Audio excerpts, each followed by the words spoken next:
What's going on, everybody? It's David from the 80s, and you are now entering the Cinema Chop Shop. So park your ass right there. And while you're there, don't forget to hit the subscribe button, the like button, and comment down below.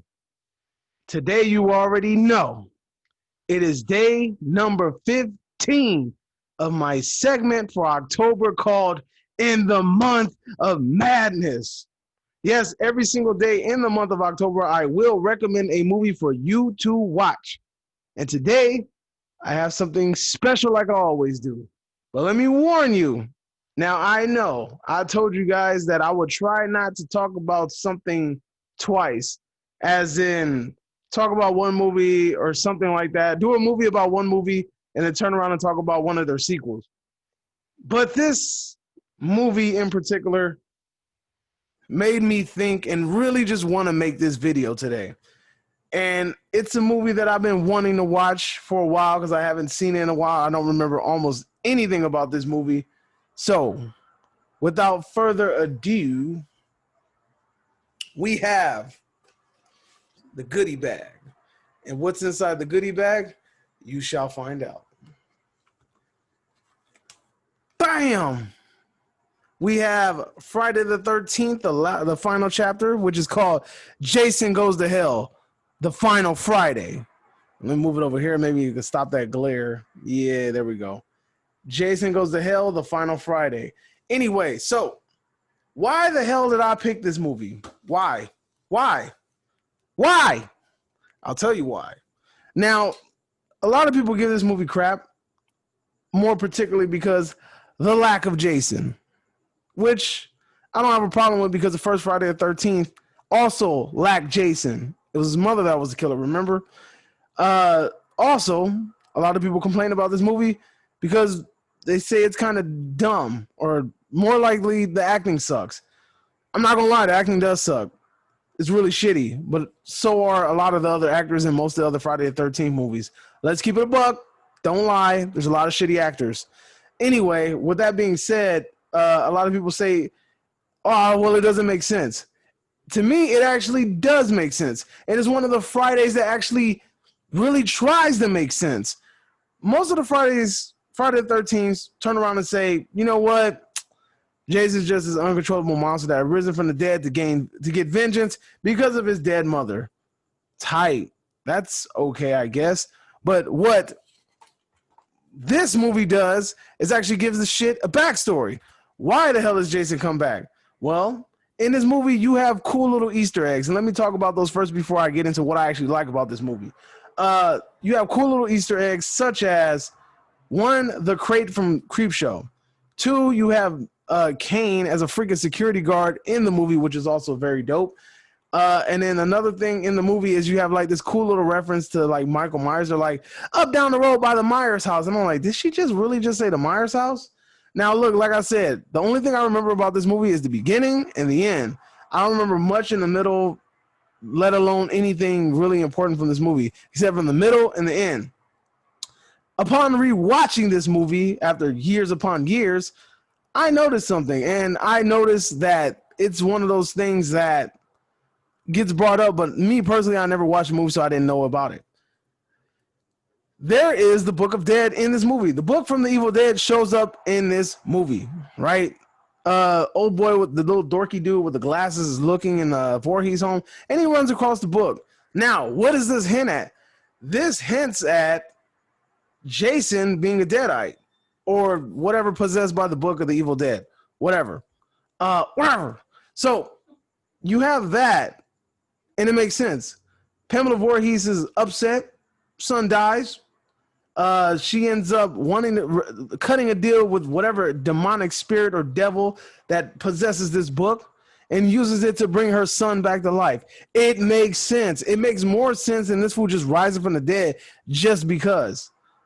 I mean, like, I might give, as stupid as the Thorn philosophy from Halloween, whatever Halloween that was, as stupid as the idea was, at least they tried to give a backstory to Michael Myers and why he possesses this power, why he keeps coming back, why is he so strong, so on and so forth. Why is he evil?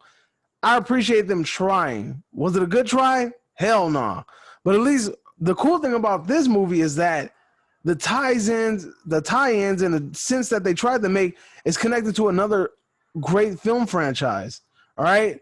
So to me, Jason being possessed by the evil spirits of the evil dead makes way more fucking sense than him just being upset that his mom was killed, trying to avenge him, and he's just some fucking retard sitting in the woods watching campers and shit. That makes more sense to me. Well, this makes more sense to me than just Jason chilling in the woods all by himself, surviving being drowned, becomes a man, seeks vengeance, and just winds up being this freaking unkillable person. That doesn't make sense. It doesn't. I don't know who told you it did, but it really don't.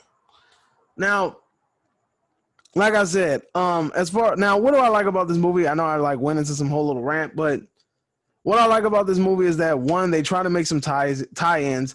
Two, the practical effects are dope. A lot of the kills are fucking awesome. I'm not really too fond of the JC. I'm not too fond of the Jason Dookie demon that comes out of his mouth. Not too fond of that, but I mean, hey, get it how you live it. It's whatever, player. Also, the whole little heart demon thing that looks like a demonic cockroach. Didn't really like that, but it kind of reminded me of John Carpenter's The Thing in a weird way. To the point, what do I think about this movie? Honestly, I really think that it's one of the low-key better films in the franchise as far as a story aspect. Listen to me. As far as a story aspect, it tries to tell a story. Now, could they have casted some better people and made it a better fucking movie? Of course they could have. That could make a lot of movies a lot better by casting better actors, right? But that we just didn't get that with this film. Now, the cool thing about this copy that I have from my exclusive Shout Factory is that it comes with the unrated cut and the theatrical cut. Yeah, go ahead and look at that real quick. All in all, damn, dude, this just sliding out. Anyway, all in all, Friday the 13th, Jason Goes to Hell, to me, is a pretty cool addition to the franchise. I think it would have been really cool to see Ash pull up in Freddy versus Jason, since we got Freddy's glove popping out at the end. That was pretty dope. I mean, that's really the biggest reason why anybody remembers Jason Goes to Hell is because of the Freddy glove. But there's not a ton, but there's a lot of little Easter eggs in it. Honestly, when I saw the crate, I was thinking of The Thing. I didn't the Arctic Expedition. I was like, oh snap, that's The Thing. But then I was thinking damn, dude, that looks like the crate from the Creep Show. And it really is. It was a crate from the Creep Show. So that's pretty cool. If you guys have time, I would recommend looking at this Jason movie, especially if you are a fan of the Friday the 13th franchise. I feel like it does a little bit of justice and it makes sense. Trying to explain why Jason is just this freaking freak of nature and a powerhouse. It does a better job than just hey man, this dude was just half retarded growing up in the woods by himself and just became ridiculously, freakishly, retardedly strong and started killing people. That's just my opinion. But anyway, that's what I think. What do you guys think? Go ahead and leave a comment. Tell me if you think I'm full of it. Tell me if you agree. But until tomorrow, which is day number 16 of my segment in the month of madness. Well, until then, I will see you next time. Adios. And oh yeah, this is Dave from the 80s.